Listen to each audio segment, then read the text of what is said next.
Hey everybody, welcome back. This is lesson 7 of Life After Narcissism, and today I'm going to be talking about learning to grow in discernment. As I've been kind of mentioning throughout this whole course, if you don't understand what the underlying cause of why you're attracted, why you were attracted to the narcissist, you're going to continue to repeat the same patterns of behavior, the same mistakes, the same choices that you've been making. You're going to continue those, and you're going to be attracted to the same spirit. That's in a different body. And so it's very important that one of the things that you start to develop is a spirit of discernment, meaning you can tell what somebody actually is. You can tell the intentions or the motives behind what they're doing or saying. And you can also discern what the Spirit of the Lord is saying to you in terms of who to get connected to and how to interact with them. And this is very important, not just when you're overcoming narcissism, but I personally believe that everybody should develop this and work on it, to work to get this developed so that you are able to help other people, first of all, and this is necessary for all parts of life. So if I'm in business, I need a spirit of discernment to know who I should get into business with. If I'm a stay-at-home mama, that's going to help me when I'm raising my kids.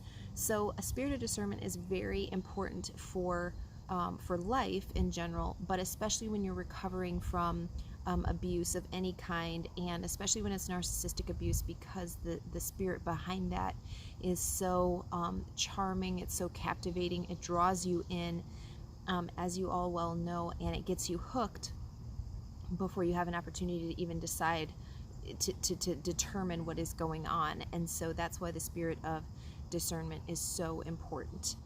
So in the PDF that came along with this course, I give you 18 steps to develop your sense of discernment, how to grow in this. But ultimately, I just want to kind of cover just a few of them right now.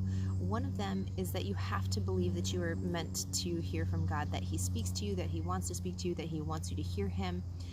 And so when you're, again, rooted from that place of knowing that that is how you were designed, that's going to open up the gateways for your hearing, for God to speak to you. And so that's definitely critical. The other thing that I want to say is, when you know who God is, then you're going to know the type of people that He's going to bring into your life. You're going to know the kind of qualities, the kind of characteristics, the kind of traits that He's going to want somebody in your life to have. And you're going to be able to recognize those because you are going to know, you're going to first know them of God, and then you're going to be able to see them in other people. Second is that, again, we should not be ignorant of the devil's schemes, meaning we should know how the devil operates.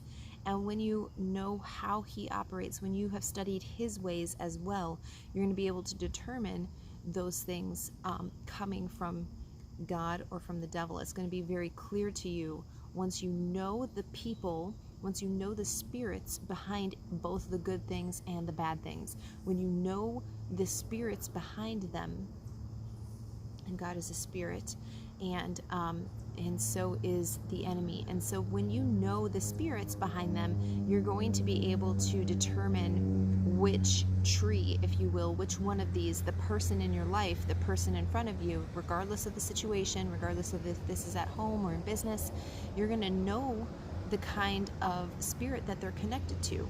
And so this is really going to help you determine whether or not you should be connected to them, how closely you should be connected to them, what kind of information you should share with them, and all of that kind of stuff. So when you really understand God and you have studied the devil and you know his ways, then you're going to be able to determine which person, which one of these the person in front of you is connected to.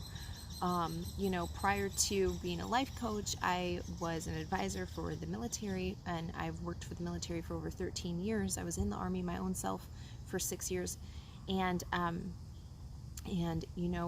of my jobs is to study bad guys, right, and how they affect. I want to know the signs of them operating in an area. So even if I can't see an enemy camp, even if there's no physical evidence that the enemy has a camp in an area, I can tell by the way the population behaves. I can tell by the way that a village would do business, by the way that they would communicate, by their habits. When did they get up? When did they go home? When did they go to sleep? Did they have electricity or not? All of these things would tell me whether or not there was enemy in that area. And the same thing is true for people. Again, just watch them, just look at them, just observe and make a determination. Listen to the voice of God who's speaking to you. Is that person connected to you? I hear them saying a bunch of good things, and yet I don't see the fruit of those things, or I see them saying something and then their behavior doesn't line up with that. What about that? Start questioning, start bringing these things that you have to God and allowing Him to speak on it. Don't just assume that you have the right answer and continue on with your way. Because again, as you grow and develop in discernment, you're going to be able to know how to navigate the right way for you. God has a path laid out for each of us, and He wants us to be directly in the center of that path. And when we know Him, when we know when He's speaking, when we know how to discern where He's leading us, how He's guiding us, we're going to be able to walk with Him in that narrow way.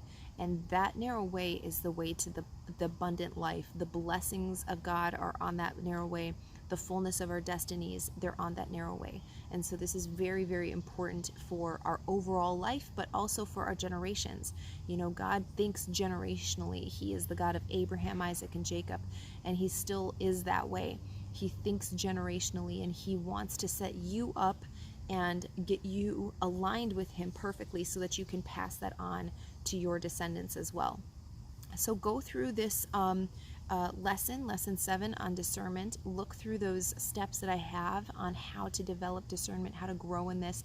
This is going to take time. This is going to take some practice, and don't be afraid of that. Don't be afraid to make mistakes. Do it with little things. I started when I was first learning to hear the voice of God, I would ask God for little ways to show me that I could hear His voice. I would ask Him if I knew I was going to get a package that day, for example. I would ask Him, what time is the mailman coming, with my package? And I would see if what I heard, what I believed God spoke to me was actually what He would speak to me. And I would write down the ways that I was feeling, the kind of sense or knowing that I was having when I thought God was speaking to me, and then I just tried to make adjustments the next time. If I didn't hear Him correctly, I went on to the next thing of trying to hear Him. When I would wake up in the morning, I would ask God, give me something that is going to happen to me during my day. Tell me one thing, and it could be a small thing. It could just be like your neighbor is going to ask you for help with something or something like that. It would just be little things. I would ask Him for that. And so practicing hearing His voice is also very important, and keeping track of it. Don't just do it half-heartedly, but really go after hearing His voice. And you're going to be surprised at how often you do hear from Him. And once you hear from Him again, you can start discerning what His voice sounds like. I don't need somebody to tell me when it's my mom on the phone. I can hear her voice. I know it's my mom. I don't need somebody else to confirm it for me. And so it can get to that place where you're hearing the voice of the Lord. So that is going to conclude this lesson. I'll see you in next lesson, lesson 8.